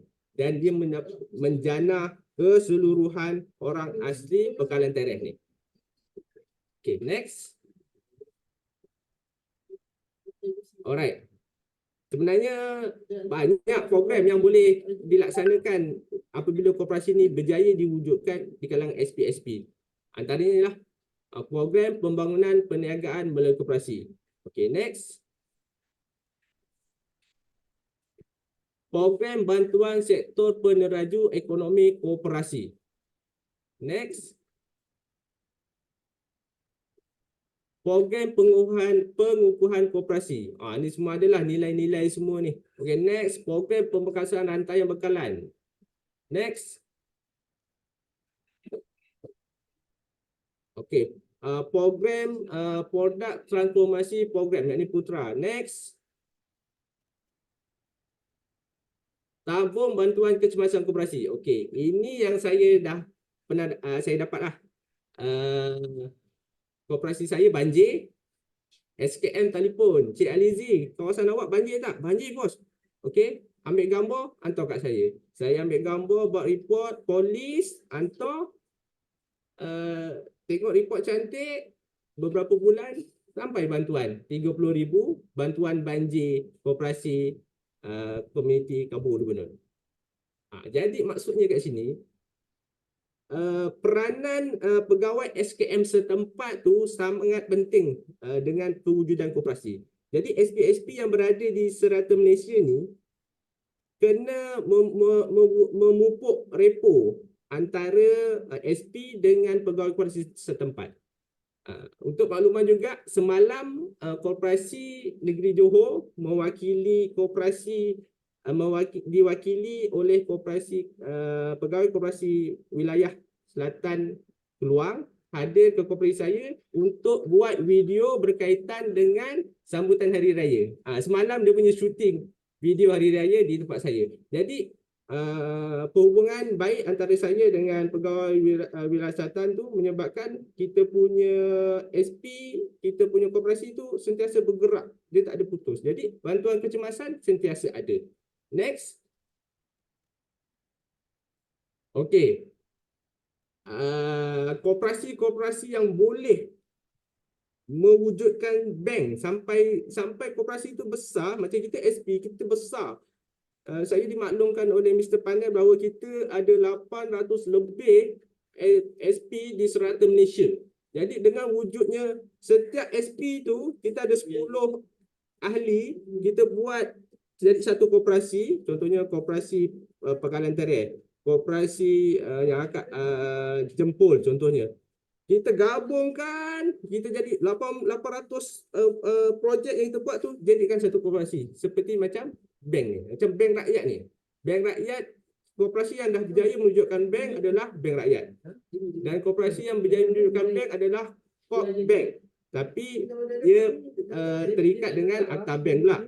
Tapi bagi koperasi-koperasi yang nak membantu SP-SP tu, kita boleh wujudkan koperasi kredit. Kita boleh mohon atas nama koperasi kredit yang mana ahli-ahli di SP tu boleh meminjam di dalam koperasi itu sendiri melalui koperasi kredit. Tapi untuk mewujudkan koperasi kredit ni, dia kena nilai bersih tinggi lah. Maksudnya kalau kita ada 800 lebih ni, kita dah ada nilai saham yang besar, tidak ada mustahil untuk kita wujudkan koperasi kredit yang mana akan datang SP-SP ni untuk meneruskan projek SP ni boleh pinjam dengan koperasi kredit. Dekat sini setakat ni koperasi kredit yang diluluskan hanya kepada syarikat-syarikat yang GLC lah, macam Pertama, kearah, macam koperasi saya, Perubatan Negeri Johor pun kita koperasi kredit. Dia nilai dah besar, dah juta lah. Maksudnya keuntungan setahun dah juta. Okay, next.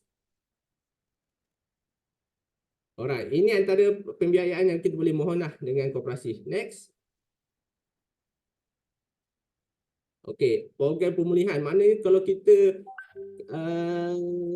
punya projek SP tu contohnya kan, kita dah tak terikat dengan projek kita dah habis dengan APPGM-SDG, tapi kita memang akan teruskan. Tapi kita ada masalah berkaitan dengan projek kita tu, kita nak minta bantuan dengan siapa?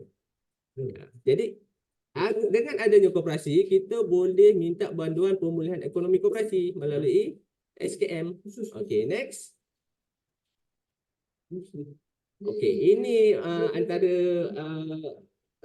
SKM yang boleh bantulah. Koperasi Prihatin Rakyat, bantuan juga. Next. Lepas tu, jualan prihatin koperasi rakyat. Okey, jualan kita bermasalah contohnya SP kita ada projek kita susah nak masalkan, kita boleh join dengan koperasi yang mana SKM yang mana koperasi buat program jualan prihatin rakyat. Okay, next. Okay, program transformasi ekonomi koperasi pun ada, kita boleh mohon juga. Next. Lepas tu, program daging produk perkhidmatan koperasi atas talian pun kita boleh masuk dalam program yang dianjurkan oleh SKM ini. Next. Okey. Itu geran. Geran. Koperasi dah ada geran. Iaitu geran di bawah 100,000 dan geran di atas 100,000. Okey. Untuk makluman rakan-rakan SP juga, saya antara koperasi yang telah berjaya mendapat geran 50,000 daripada SKM. Saya mohon geran yang di bawah 50,000 ni. Itu pun bos SKM telefon, Cik Halizi, kau tak nak mohon ke? Kenapa? Ni ada geran ni, mohon. Saya mohon, dapat. Okay. Next. Okey, itu yang tadi tu semua cerita berkaitan dengan geran yang kita tak perlu bayar balik. Yang pihak SKM akan bantu. Mana dia boleh bantu SP ni supaya projek yang kita laksanakan dengan APPGM ni sentiasa berjalan. Okey. SKM boleh support melalui geran-geran. Dan next ni adalah modal pusingan, maknanya pinjaman dengan koperasi. Koperasi pun ada, SKM pun ada memberikan pinjaman. Next. Okey, pinjamannya adalah pinjamannya ada pinjaman modal pusingan, pinjaman pemulihan harta dan pembangunan hartanah yang koperasi yang berkaitan dengan hartanah. Macam SPSP ada sewa hartanah untuk buat projek-projek tu kan, projek sayur lah, projek apa, kedai lah semua. Kita boleh minta bantuan dengan SKM, boleh pemulihan pembangunan hartanah. Lepas tu yang ada ladang yang kita buat pertanian, kan saya dimaklumkan bahawa food security, kita dengan SP ni banyak buat food security. Okey, kita nak kembangkan daripada kita buat secara kecil-kecil di tepi rumah, gunakan hidroponik lah dengan macam-macam yang moden ni, kita nak besar dalam bentuk ekar. Kita boleh mohon dengan SKM melalui peladangan dan ni kita boleh sewa. Macam saya sendiri, untuk makluman rakan-rakan SP, 2 minggu lepas saya telah ditelefon oleh bos saya menyatakan, Cik Halizi, awak ada mohon tanah KKM kan? Ya, betul. Okey, permohonan anda dipertimbangkan dan akan diluluskan. Saya dapat mohon 3 ekar tanah KKM untuk buat projek food security. Sebab tapi pihak KKM maklumkan sila hantar nama atas nama koperasi, bukan nama individu atau nama syarikat, nama koperasi. So antaranya saya boleh mohon dengan peladangan dan ternakan. Lepas tu yang ada jentera pun sama, boleh. Next. Okey, ini yang tadilah impact kepada komuniti. Maknanya komuniti yang kita wujudkan SP tu, pembangunan setempat, kita impactnya kita boleh mohon dengan desa lestari, kita boleh mohon dengan IRDA, kita boleh mohon dengan SKM yang ada kaitan dengan kejora. Kalau di Johor kejora, kita boleh mohon geran dengan kejora. Okey, next. Okey, ini untuk kadar faedah. Interest yang dikenakan oleh pihak SKM kepada peminjam-peminjam. Kalau di bawah 100,000 untuk meminjam, 1% je. Lepas tu lebih 100,000 2% dan sampai yang 3 juta ni 6%. Maknanya interest ni terlalu rendah berbanding kita buat pinjaman dengan pihak bank untuk mensinambungkan projek-projek SP yang kita telah buat. Okay, next. Okay. Kalau yang buat pinjaman tu dia ada cagaran lah. Okay, ni cagarannya dah. Kita boleh letakkan geran, kita boleh letakkan apa dalam akaun bank simpanan semasa kita boleh cagarkan apa bangunan yang kita dah ada. Kalau ada kenderaan, kalau SP yang ada buat projek yang berkaitan dengan sewaan kredit highlight ke yang masuk yang Sabah tu kan, ada yang pergi atau dekat kawasan pedalaman tu, kita boleh cagarkan kenderaan. Okey, lepas tu kalau tak ada boleh buat surat lah, surat kuasa serah hak. Kalau yang tak ada harta-harta ni boleh buat surat serah hak bayaran telah disetujui oleh angkasa bagi tapi dengan syarat ada pemotongan angkasa lah, yang saya cakap itu angkasa tadi tu membantu. Okay, next. Alright, tempoh bayaran balik kat sini cagaran 100%, had pembiayaan 50,000 ni ada. Cagaran balik 60 bulan ada, 300 bulan ada, 120 bulan ada, 84 bulan pun ada. Okay, next. Okay.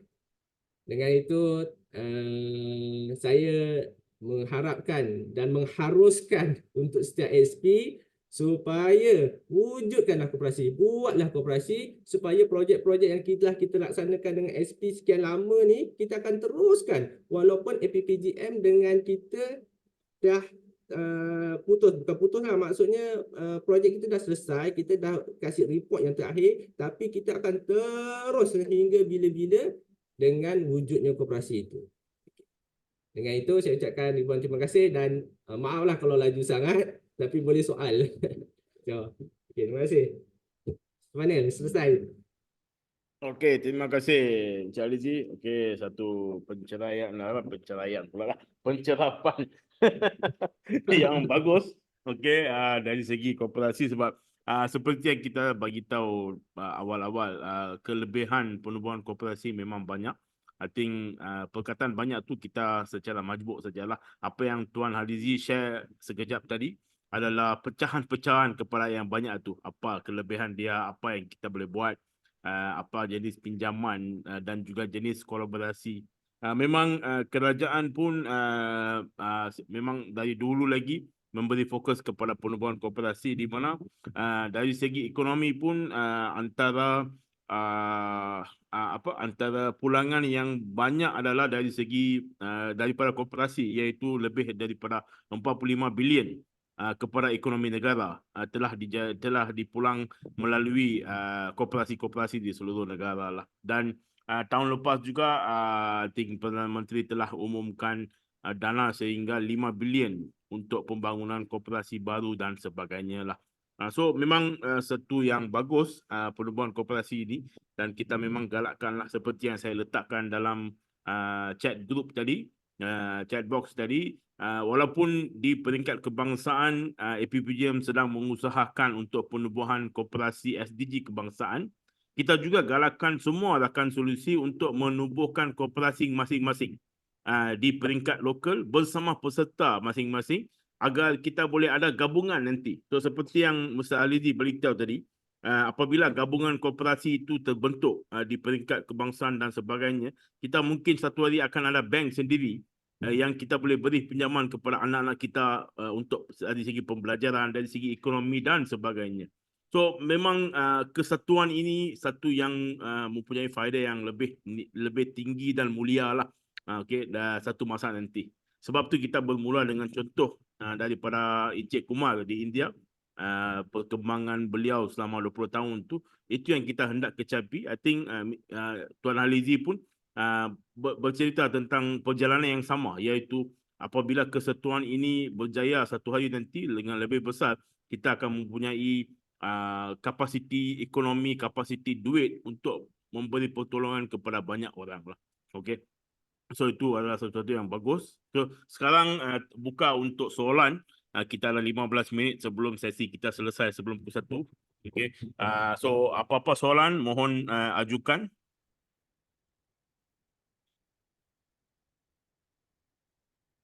Ada siapa-siapa? Ada soalan lagi?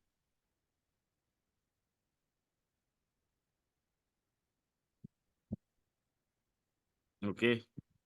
Diam saja. Saya pula tanya soalan ke semua orang lagi. Okey. Ada soalan? Siapa-siapa?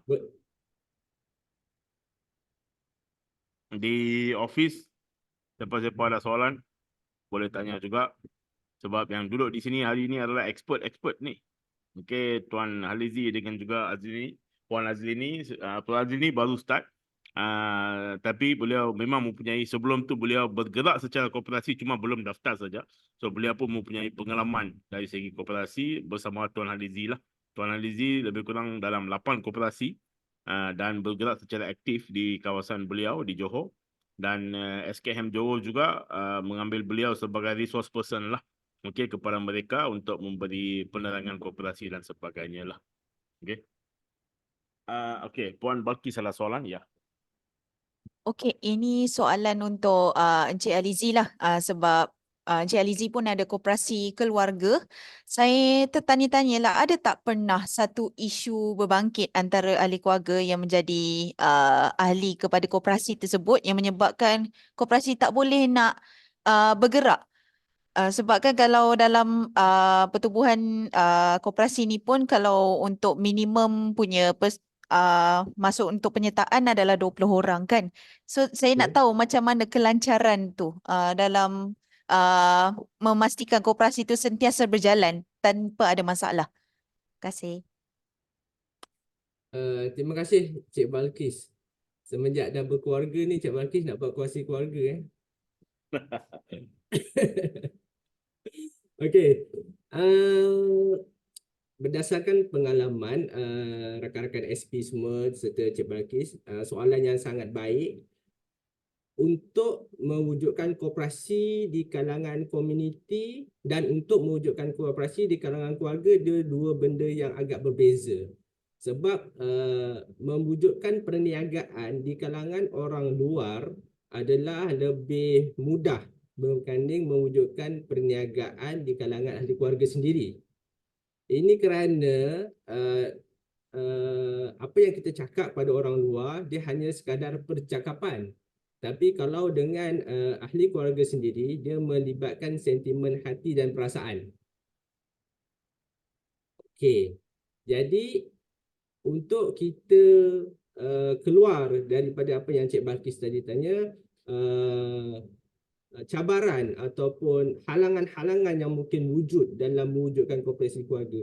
Saya juga menggalakkanlah untuk setiap SP-SP belajar dulu mungkin kaedah awal untuk wujudkan koperasi di luar dengan wujudkan koperasi keluarga.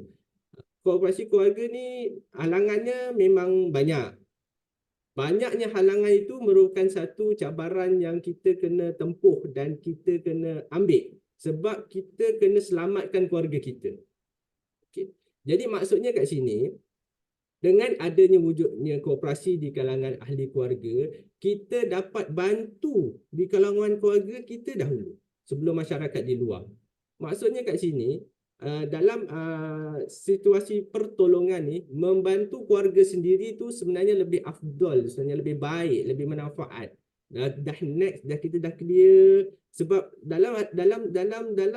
sebenarnya untuk mewujudkan koperasi ni, dalam satu komuniti kampung kita tu, ada yang B40, ada yang M40, ada yang T20, kan? Ada yang tak makan, ada yang makan, ada yang kaya, ada yang tak ada kereta, ada kereta. Jadi apabila kita kaya seorang-seorang tu, kita rasa macam tak sedap lah kalau kaya seorang. Kita nak kaya semua satu komuniti. Maksudnya, dalam keluarga kita, kalau kita ada kereta, tapi ada keluarga kita yang hanya naik motor, kita tak sedap. Kalau boleh kita nak semua ada kereta. Jadi maksudnya kat situ, cabaran tu agak mencabar di situ. Untuk kita lepas daripada cabaran tu, kita kena ambil cabaran tu. Maksudnya kalau ada adik-beradik yang sentiasa bangkang, tak boleh, kita ambil bangkang tu sebagai satu cabaran untuk kita, kita jadikan bangkang tu sebagai satu yang baik. Jadi maksudnya kat situ, cabarannya kat sini, kalau ahli tu sebenarnya 20 paling minimum. Jadi kalau dia 18 tahun ke atas, kita cuba cari di kalangan ahli keluarga, mungkin kita lajakkan kepada sepupu yang ada kaitan dengan keluarga tu supaya kita boleh lepas untuk wujudkan 20. Apabila dah wujud je koperasi keluarga tu, kita bergerak sahaja. Memang kiri kanan depan belakang adik-beradik akan bercakap tu, memang kalau kita nak tulis tu dalam bentuk buku telefon pun tak habis. Memang banyak komen ni tak setuju dan sebagainya. Tapi niat kita satu je, kita nak selamatkan keluarga kita. Jadi antara yang boleh kita selamatkan dah kita berjaya selamatkan tanah-tanah keluarga kita. Macam kita selamatkan tanah-tanah komuniti. Kan? Kita selamatkan tanah, macam saya dapat tanah KKM baru ni 3 ekar tu sebab tanah tu terbiar, semak. Jadi orang dah ceroboh. Orang dah ceroboh dan dah buat pertanian. Jadi saya nak selamatkan, saya mohon atas nama koperasi komuniti dan kita dapat tanah tu KKM luluskan. Sama juga, dalam koperasi keluarga, kita tak nak tanah-tanah kita ni diracik-racik kasih adik-beradik kita yang lain. Maksudnya bukan kasih tak, maksudnya tanah yang bentuk, contohnya kita ada 3 ekar tanah. Kita ada 6 orang adik-beradik. Kita dapat suku ekar. Setengah ekar. Setengah ekar, kita nak tanam sawit pun tak boleh. Kita nak buat rumah pun terlalu kecil. Jadi dia tak dapat sumber ekonomi yang bagus untuk keluarga dan koperasi. Jadi dengan ada wujudnya koperasi, tanah yang 3 ekar tu kita jadikan satu projek pembangunan dan dia boleh membangun dan semua ahli keluarga dalam koperasi tu dapat selamatkan tanah tu. Dan tanah ni juga kita boleh daftarkan dekat PTG, Pejabat Tanah Negeri, kita gazetkan dia sebagai tanah koperasi. Jadi nanti apabila kita dah mati, kita dah meninggal dunia, cucu kita, anak kita tak payah ubah nama pun dekat geran koperasi, dekat geran tanah tu. Sebab tanah tu adalah tanah koperasi. Anak cucu-cucu kita boleh sahaja duduk di situ. Tapi kalau kita pecah geran tanah tu untuk diagih-agihkan kepada adik-beradik yang lain, tanah tu akan bertindan-tindan. Tanah yang 3 ekar jadi 6 nama. Seorang meninggal, anak ada 6, bubuh lagi 6 nama, bubuh lagi 6 nama. Jadi silap-silap, last kali waris kita akan dapat tanah 1 pongkis saja seorang. Dengan adanya koperasi, tanah yang 1 pongkis tu kita kekalkan sahaja atas nama satu keluarga. Menyebabkan tanah tu berdaya saing dan menjadi sumber ekonomi. Tapi daripada sudut segi cabaran, halangan daripada adik-beradik sekeliling tu memang sentiasa ada dan memang tak akan pernah terputus untuk menyatakan bahawa tak setuju. Tapi dengan ada wujud koperasi, sebab tu pentingnya koperasi. Daripada 20 orang ahli, kalau seorang saja tak setuju, tak boleh lepas. 3 orang setuju, tak boleh lepas. Separuh, maknanya daripada 20 ahli, separuh, 10 kata tak setuju, baru boleh rujuk balik kat undang-undang kecil. Tapi kalau keputusan tu di bawah 50% daripada ahli mesyuarat agung, koperasi keluarga contohnya, dia tidak akan boleh terlaksana walaupun 2-3 orang sahaja yang buat kepada perangai yang lain macam sikit ni. Itu saja. Boleh Cik Balkis. Puan Balkis. Ya. Jelas tak jawapan? Ni pengalaman ni, bercakap pengalaman ni. Yes. Ya. Thank you brother, thank you. Okey, satu lagi soalan adalah dari segi perlembagaan koperasi, adakah perlembagaan koperasi dibuat oleh ahli sendiri ataupun akan ada template daripada Suruhanjaya Koperasi, Encik Halizi? Undang-undang kecil ALK koperasi tu ahli lembaga koperasi yang akan membuat undang-undang tu sendiri. Undang-undang tu kemudian diberi kepada pegawai koperasi wilayah, dia akan semak, dia kata kalau cantik enforce lah. Kalau dia kata perlu perubahan, ada perubahan sedikit. Tapi undang-undang tu dicipta oleh kita sendiri. Sebab tu tadi yang macam saya terangkan kepada Mr. Panel tu, demokrasi tadi, demokrasi. Maknanya kita yang memutuskan apa yang kita nak buat, projek yang kita nak buat, dan apa duit ke perkara-perkara tu kita semua kita dokumenkan. Lepas tu dokumen tu, undang-undang tu kita kasih dekat pegawai wilayah selatan, wilayah, and then dia buat semak, okey baru enforce. Okey. Thank you Tuan. I think masa tidak mengizinkan kita untuk meneruskan. Okey, dah pukul 1 dah dekat-dekat. So saya ucapkan terima kasih kepada Tuan Halizi dan juga Puan Norazlini atas pencerahan tadi. Okey, berkaitan koperasi. Kita memang tahun ni memang tahun serius lah kita untuk penubuhan koperasi ini. So kerja ini akan berterusan di peringkat APPGM dan juga di peringkat Rakan Solusi masing-masing. Kita hendak tuan-tuan dan puan-puan juga menubuhkan koperasi bersama peserta lah. Okey. Kasih jadilah. Kita akan kasih jadi. Okey, dari segi bidang yang akan diceburi APPGM-SDG, Mr. Nicholas, soalan Mr. Nicholas, kita akan bincang nanti sebab kita telah pun menubuhkan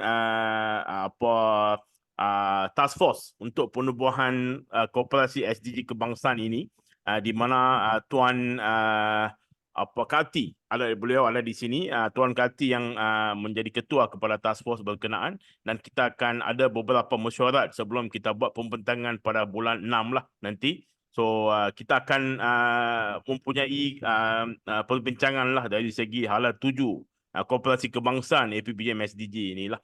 Okey. So itu satu benda. Okey. Selain itu, kita juga hendak banyak-banyak koperasi di kalangan rakan solusi kita lah, di mana kita boleh tap into faedah-faedah yang tersenarai di bawah Suruhanjaya Koperasi dan juga di kementerian-kementerian lain seperti Mr. Halizi share tadi. Okey. So itu adalah satu manfaat. I think terima kasih sekali lagi kepada Tuan Halizi dan juga Puan Norazlini. Ya, so kalau ada apa-apa dokumen yang Tuan Halizi dan Puan Norazlini nak share, boleh share dengan saya boleh share dalam grup kita. Apa-apa dokumen tambahan lah. Okay. Slide saya telah pun letak dalam announcement grup Rakan Solusi kita lah. Okay. So terima kasih banyak Tuan Halizi. Nanti kalau ada apa-apa soalan boleh tunjukkan kepada saya. Kita boleh bagi juga nombor telefon Tuan Halizi ataupun Puan Norazlini bagi yang akan membuat pendaftaran dalam masa yang terdekat inilah. Mereka dua boleh bantu juga dari segi permulaan awal lah. Ya, Encik Halizi, tolong . Boleh ya. Okey. So, terima kasih kepada semua yang hadir. Selamat petang dan selamat berpuasa. Okey, dah minggu raya lah. So, selamat berhari raya juga. Okey, dan selamat tinggal lah sehingga kita berjumpa lagi. Okey. Bye bye all. Thank you.